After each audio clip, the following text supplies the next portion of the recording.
Hi hello ಎಲ್ಲರಿಗೂ ನಮಸ್ಕಾರ. ಶಾಂತಿ cooking and health ಟಿಪ್ಸ್ಗೆ ಸ್ವಾಗತ. ಇವಾಗಂತೂ ತುಂಬ ಸೆಕೆ ಇದೆ. ಈ ಸೆಕೆಗೆ ಬಾಯಾರಿಕೆ ಆದವಾಗ ಏನಾದರೂ ಕೋಲ್ಡ್ ಕುಡಿಬೇಕು ಅಂತ ಅನಿಸ್ತಾ ಇರುತ್ತೆ.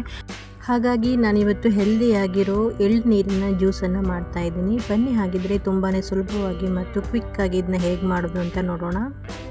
ಮೊದಲಿಗೆ ನಾನಿಲ್ಲಿ ಒಂದು ಪ್ಯಾನ್ಗೆ 1 ಕಪ್ ಆಗೋಷ್ಟು ಎಳ್ಳನ್ನು ಸೇರಿಸ್ಕೊಂಡು ಒಂದು 5 ನಿಮಿಷ ಗ್ಯಾಸನ್ನು ಮೀಡಿಯಮ್ ಫ್ಲೇಮಲ್ಲಿ ಇಟ್ಕೊಂಡು ಇದನ್ನು ಹುರ್ಕೊಳ್ತಾ ಇದ್ದೀನಿ.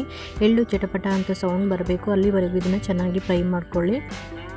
ನಂತರ ಹುರಿದಿಟ್ಕೊಂಡಿರುವಂತಹ ಎಳ್ಳು ಪೂರ್ತಿಯಾಗಿ ತಣ್ಣಗಾದ್ಮೇಲೆ ಒಂದು ಪಾತ್ರೆಗೆ ಸೇರಿಸ್ಕೊಳ್ತಾ ಇದ್ದೀನಿ. ಅದಕ್ಕೆ ಸ್ವಲ್ಪ ನೀರನ್ನು ಸೇರಿಸ್ಕೊಂಡು 1-2 ಸಲ ಇದನ್ನು ಚೆನ್ನಾಗಿ ತೊಳ್ಕೊಳ್ಬೇಕು. ಎಳ್ಳಿನಲ್ಲಿ ಸ್ವಲ್ಪ ಧೂಳಿನಂಶ ಇರುತ್ತೆ, ಅದಕ್ಕೋಸ್ಕರ ಇದನ್ನು 1-2 ಸಲ ಚೆನ್ನಾಗಿ ತೊಳ್ಕೊಳ್ಬೇಕು. ನಂತರ ತೊಳೆದಾದ್ಮೇಲೆ ಇದನ್ನು ಒಂದು ಮಿಕ್ಸಿ ಜಾರಿಗೆ ಸೇರಿಸ್ಕೊಳ್ತಾ ಇದ್ದೀನಿ. ಹಾಗೆ ಒಂದು ಸ್ವಲ್ಪ ತೆಂಗಿನಕಾಯಿ ತುರಿಯನ್ನು ಸೇರಿಸ್ಕೊಳ್ತಾ ಇದ್ದೀನಿ. ನಂತರ ಒಂದು ಅರ್ಧ ಸ್ಪೂನ್ ಆಗೋಷ್ಟು ಏಲಕ್ಕಿ ಪೌಡರನ್ನು ಸೇರಿಸ್ಕೊಂಡು ರುಬ್ಬಕ್ಕೆ ಎಷ್ಟು ನೀರು ಬೇಕೋ ಅಷ್ಟು ನೀರನ್ನು ಸೇರಿಸ್ಕೊಂಡು ಇದನ್ನು ನುಣ್ಣಗೆ ರುಬ್ಕೊಳ್ತಾ ಇದ್ದೀನಿ. ಎಳ್ಳು ಮತ್ತು ಕಾಯಿಯ ಮಿಶ್ರಣವನ್ನು ರುಬ್ಕೊಂಡ ನಂತರ ಇವಾಗ ಒಂದು ಪಾತ್ರೆಗೆ ಜರಡಿ ಮೂಲಕ ನಿಧಾನವಾಗಿ ಇದನ್ನು ಗಾಳಿಸ್ಕೊಳ್ತಾ ಇದ್ದೀನಿ. ಮಧ್ಯದಲ್ಲಿ ಸ್ವಲ್ಪ ಬೇಕು ಅಂತಂದರೆ ಸ್ವಲ್ಪ ನೀರನ್ನು ಸೇರಿಸ್ಕೊಂಡು ಗಾಳಿಸ್ಕೊಳ್ಬೇಕು.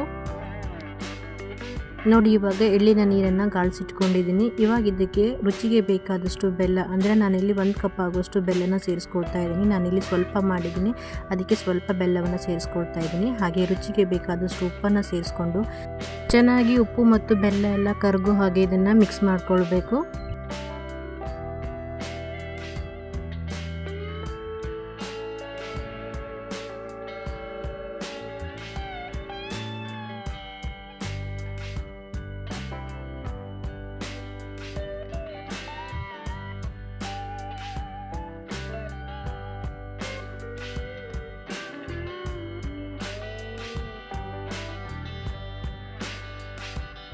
ಚೆನ್ನಾಗಿ ಮಿಕ್ಸ್ ಮಾಡ್ಕೊಂಡ ನಂತರ ಎಳ್ಳಿನ ನೀರು ಸ್ವಲ್ಪ ಕೋಲ್ಡ್ ಆಗಿರಲಿ ಅಂತ ಹೇಳಿ ನಾನಿಲ್ಲಿ ಐಸ್ ಕ್ಯೂಬನ್ನು ಸೇರಿಸ್ಕೊಳ್ತಾ ಇದ್ದೀನಿ. ಇಲ್ಲಿ ಐಸ್ ಕ್ಯೂಬ್ ಆಪ್ಷನಲ್ ಕಂಪ್ಲೀಟಾಗಿ, ನೀವು ಬೇಕು ಅಂದರೆ ಸೇರಿಸ್ಕೊಳ್ಳಿ, ಇಲ್ಲಾಂದರೆ ಸ್ಕಿಪ್ ಮಾಡಿ.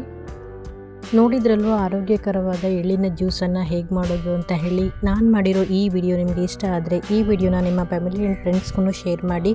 ಹಾಗೆ ಯಾರೆಲ್ಲ ಈ ವಿಡಿಯೋ ನೋಡ್ತಾ ಇದ್ದೀರಾ, ಲೈಕ್ ಆ್ಯಂಡ್ ಸಬ್ಸ್ಕ್ರೈಬ್ ಮಾಡಿ ಆ್ಯಂಡ್ ಸಪೋರ್ಟ್ ಮಾಡಿ. ಬಾಯ್, ಹ್ಯಾಪಿ ಕುಕಿಂಗ್. ಮತ್ತೆ ಸಿಗೋಣ ಹೊಸ ರೆಸಿಪಿಯೊಂದಿಗೆ.